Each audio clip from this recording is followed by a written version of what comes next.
sigue sesionando el Consejo de Seguridad de la ONU y justamente vemos imágenes en vivo del representante de Bolivia ante la ONU. Vamos a escucharlo. Y como a los valores y principios de la Carta de las Naciones Unidas. Bolivia rechaza el uso o la amenaza del uso de la fuerza. Las acciones unilaterales responden no solamente a intereses específicos de quienes las ejercen,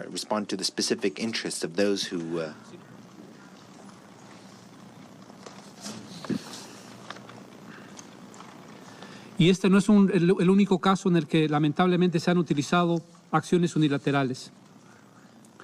Recordemos, y no nos cansaremos en recordar, los sucesos en Irak el año 2003 y en Libia el año 2011.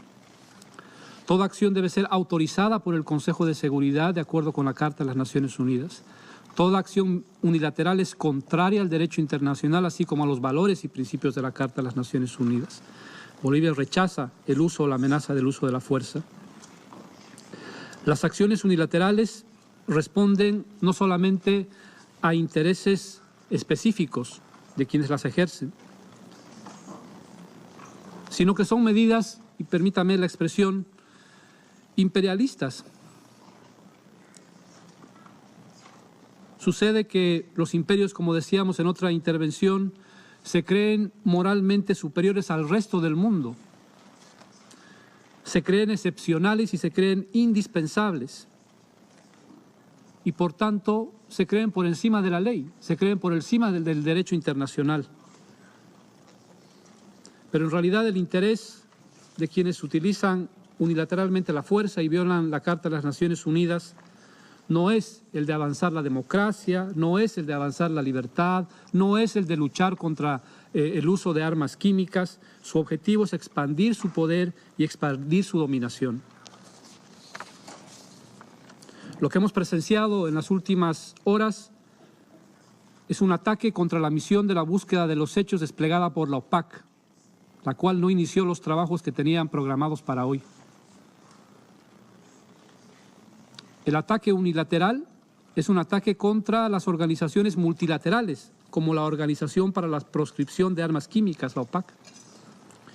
Es un ataque contra este Consejo y contra su tarea principal del mantenimiento de la paz y seguridad internacionales.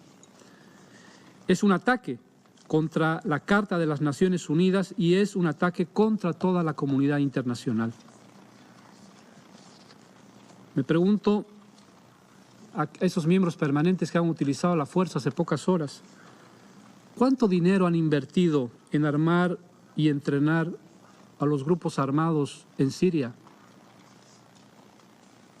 ¿Detrás de qué recursos naturales están? ¿Con qué autoridad moral podrán hablar de la Carta de las Naciones Unidas en otros casos? Es larga la historia, lamentablemente, de las violaciones a los principios y propósitos de la Carta. Habíamos hablado de Libia, hablamos de Irak, pero existen capítulos recientes. Lo sucedido con la decisión unilateral sobre Jerusalén es otra señal absolutamente clara de la falta de respeto al derecho internacional. ¿Quiénes son los que venden armas a quienes bombardean a civiles en Yemen? ¿Quiénes han rechazado el Acuerdo de París sobre cambio climático?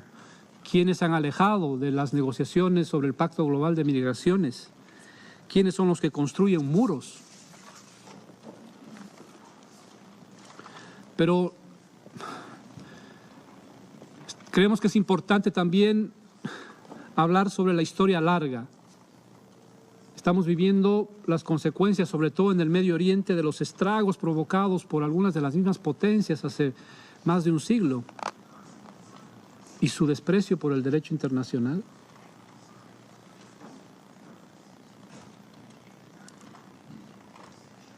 Lo mismo que se vive en el marco del desprecio al derecho internacional ahora en Siria, se lo vive en cierta medida cuando, por ejemplo, el Reino Unido no retorna la soberanía de las Islas Malvinas a la Argentina. o cuando se mantiene irresuelto el problema del archipiélago de Chagos.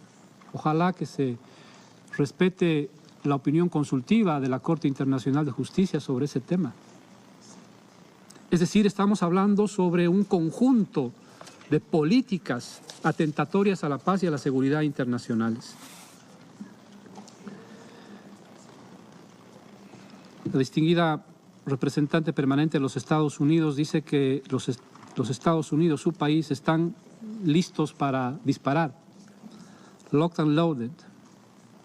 Y, por supuesto, escuchamos claramente sus palabras con mucha preocupación y con mucha tristeza.